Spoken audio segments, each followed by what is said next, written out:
जानती हूँ आपको किताबों से लगाव है, लेकिन ये तो हद है। आपने किताबों के लिए घर बनवाया है? अगले सप्ताह मुझे फिर लंदन जाना है, जॉइंट पार्लियामेंट्री कमेटी के लिए।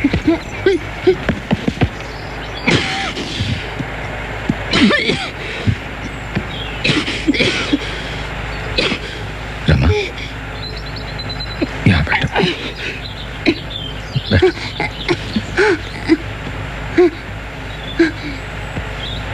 मेरी एक इच्छा है साहब। हाँ रमा, अगली बार मैं इलाज के लिए तुम्हें अमेरिका ले चलूंगा।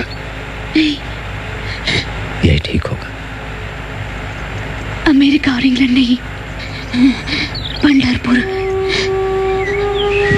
मैं पंढरपुर के विठोबा के सामने सिर नवाना चाहती हूँ। मेरी इतनी सी इच्छा पूरी नहीं करेंगे? भगवान विठोबा नीची जाति के लोगों को दर्शन नहीं देता। ऐसे भगवान के पास क्यों जाएं, जो कि हमें आशीर्वाद भी नहीं देना चाहता। नासिक में मंदिर प्रवेश के लिए आप लड़े थे। हाँ, लेकिन वो लड़ाई हमारे हकों की थी, भगवान के दर्शन के लिए नहीं। अगर वो हमें हिंदू मानते हैं तो भगवान के दर्शन पर भी हमारा हक होना चाहिए।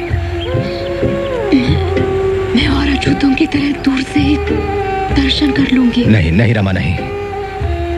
समझने की कोशिश करो राम। जो भक्तों के बीच भेदभाव करे वो भगवान नहीं, पत्थर है। हमारा भगवान हमारे हृदय में है। उस भगवान के पास जाकर हमें अपने आप को छोटा नहीं करना चाहिए, जिसे हमारी परवाह नहीं। अपने पंढरपुर हम खुद बनाएंगे रामू। हाँ? प्रिय भावराव, लॉ कॉलेज के प्रिंसिपल के रूप में मैं सिलेबस में कुछ सुधार लाने की कोशिश कर रहा हूँ। मैं अपने लोगों के प्रति अपने कर्तव्य और अपने घर के प्रति अपनी जिम्मेदारी के बीच फंस गया हूँ। मुझे रमा की सेहत की चिंता है। पिछले कई दिनों से उसकी हालत बिगड़ती जा रही है।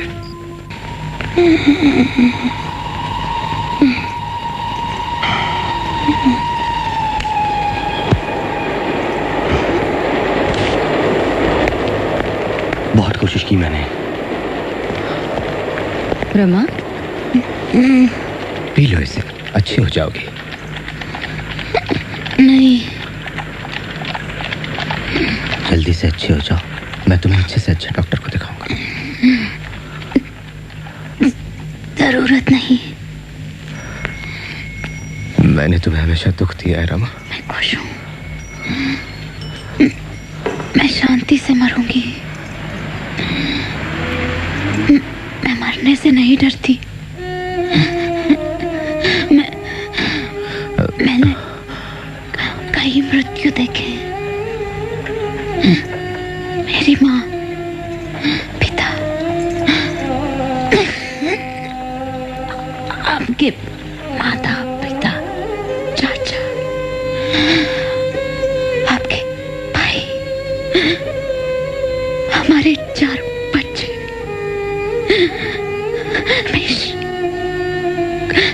गंगाधर, इंदु, राजरत्ना, इन सबको मरते देखा है मैंने। साहब, बारिश हो रही है।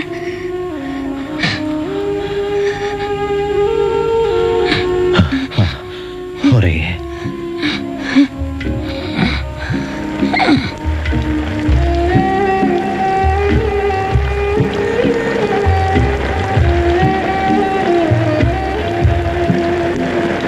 भूल मत, थक जाओगे। मुझे तुम्हारी जरूरत है। तुम्हें पता नहीं मैं कितना अकेला हूँ।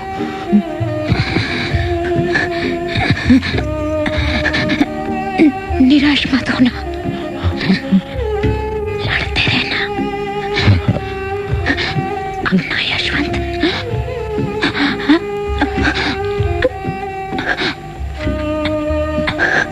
रमा,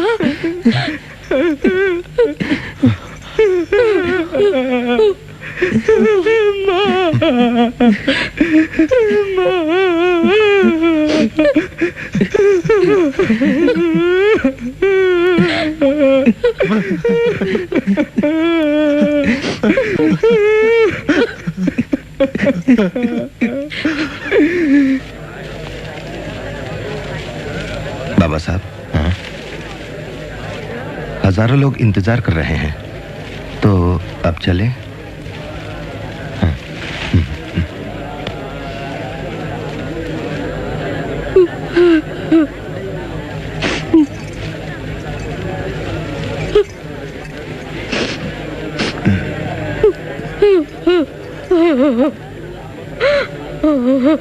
उसकी आखिरी इच्छा सफेद साड़ी पहनने की थी। बाबा साहब, कथा तो हरी साड़ी पहनने की है। हाँ,